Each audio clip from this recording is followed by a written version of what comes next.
So the last presentation is actually a little bit of a unique one because we have two presenters, but it's also unique because this house actually won't be open for Sustainable House Day.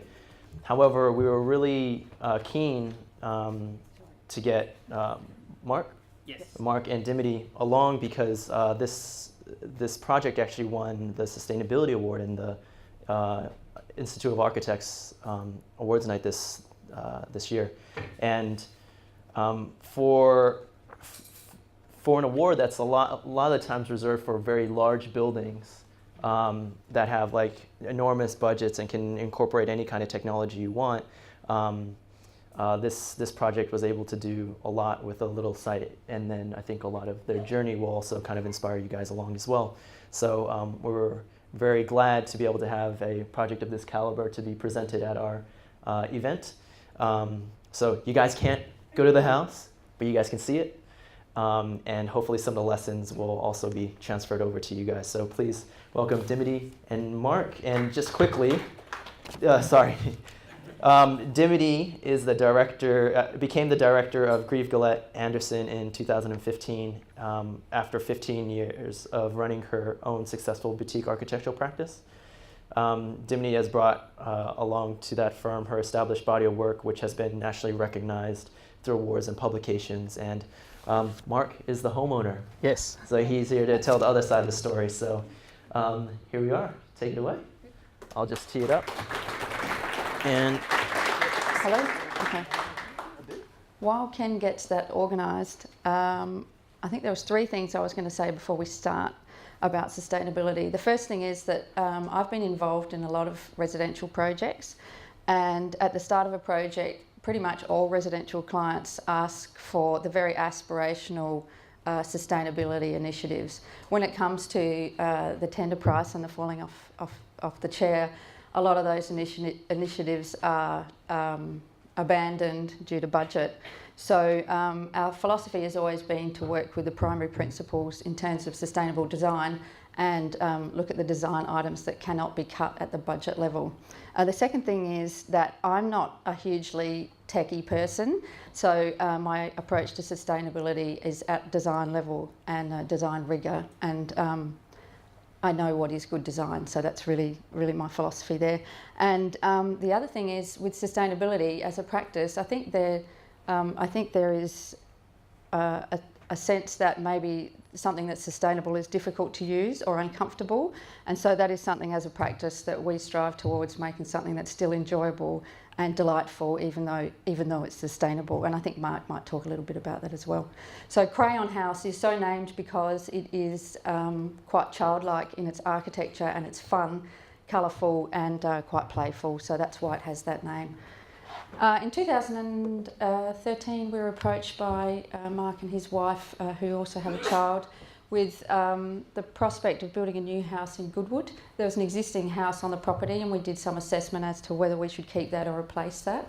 The concerns for this house, when you build a new house in Adelaide, planning concerns are really significant. So the issue of fitting in with the streetscape was a primary concern, as well as the economics and the budget of the project, and then the aspirations of sustainable living. Right. Just quickly, this is a plan of the house. We're talking about the primary principles of sustainable design, and this house really continues an exploration that we've been on with a number of projects. When you get an opportunity to orient a building along the length of a block to maximise the northern orientation. So north is at the top of the page here, and we've designed the house along the long axis, which in Adelaide is still a little bit unusual for most people in terms of a residential typology. You know, most typical suburban houses will position themselves at the front of the block. So that's always difficult from a planning assessment point of view to introduce this new typology. That's just a quick elevation showing the northern elevation, which is maximising the solar gains on the north.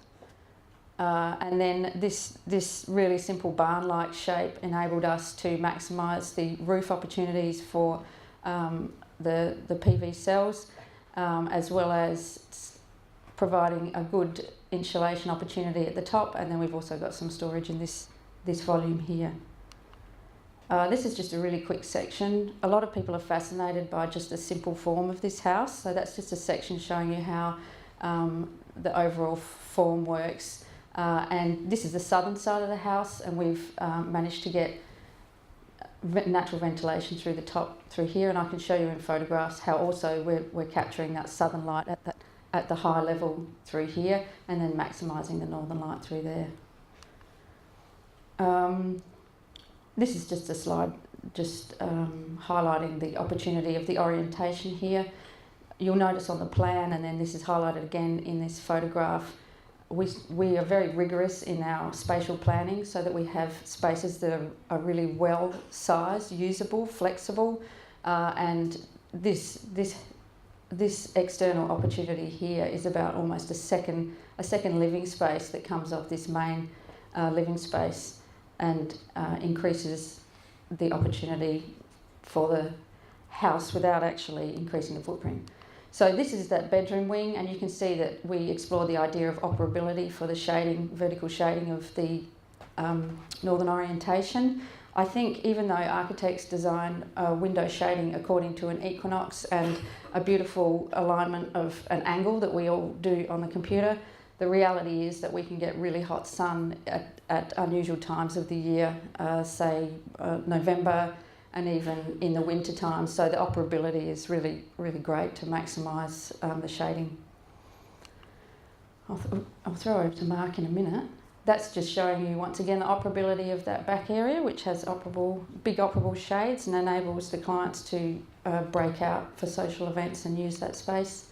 This is just a quick snapshot of the execution of smaller windows on the southern side, so we minimise heat loss. So you can see how that's manifest on the inside. This is a view through the bedroom wing, where you start to see that high level glazing, which provides natural light into this corridor space, and also natural light back into the service area, the bathroom areas through here. This is this very large wet room shower, which is absolutely fantastic and is open to the natural light through the corridor.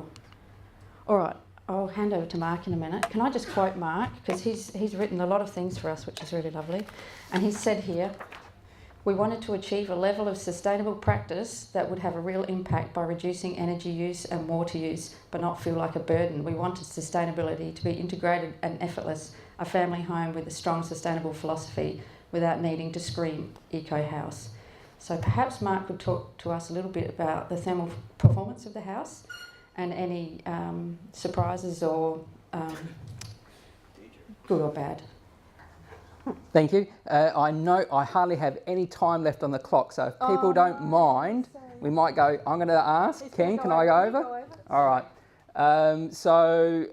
First thing is, we're incredibly lucky. My partner and I, we're lucky to get the block with a great orientation. We were lucky to meet Dimitty early on. You were still with Dimitty Andersen Architects, and then you went and joined Grieve, Gillett, Andersen, and we had that journey. And we were fortunate enough to be in a financial position where we can do these things. So that luck is a good thing.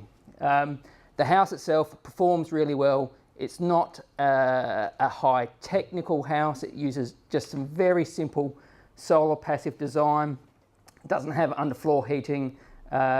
We only have electricity. We have a 4.8 kilowatt system. Over the course of the year, we are a net export of energy. Over the 12 months, we produce 1.65 kilowatt hours for every 1 kilowatt we use. In summer, that jumps up 2 to 1. In winter, it drops down to about 1 to 1. and we do that without really having a lot of needing to do a lot.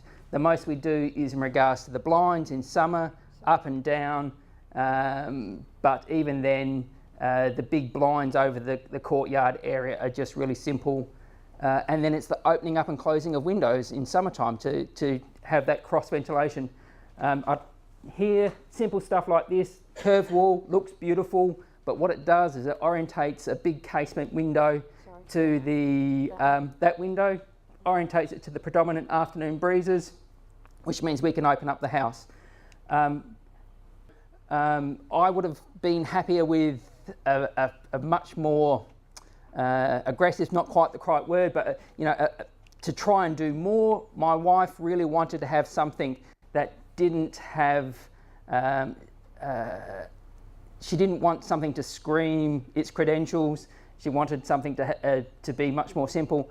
But in the end, we both got what we wanted because it does perform really well. In winter, I think this year, coldest night we've had is about 1.5 degrees, and in an area of the house that isn't conditioned at all, that dropped down to 16 degrees. That's the coldest it's dropped down to.